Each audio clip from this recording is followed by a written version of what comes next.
Kjo është rruga që të çon në fshatin Zall Bastar. Është një vigjar përushe ku me vështirësi shkëmbehen dy makina.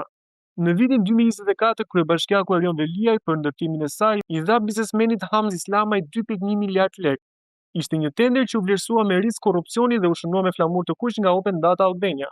Ndërsa kjo është pamja rrugës në Dibër. Në janar 2026, kryetaria komanduar e Bashkisë Tirana, Anuela Ristani, njoftonte situatën nga moti i keq. Rruga e re ishte bërë e pakalueshme dhe kërkonte ndërhyrje. E ndërsa histe këtë foto të punës së punojësve për hapjen e rrugës për në Zall Bastar, Anuela Ristani gatuhet në një tjetër tender që lidhet me këtë fshat. Për këtë projekt janë 1,75 miliard lekë nga paratë e taksapaguesve të kryeqytetit të ndara nga buxheti i vitit 2025. Projekti është pjesë e premtimeve sa herë ka pasur fushat elektorale, pavarësisht se bashkia ka kryer punë her pas here, rruga ka dëmtime dhe gropa në disa pjesë të saj.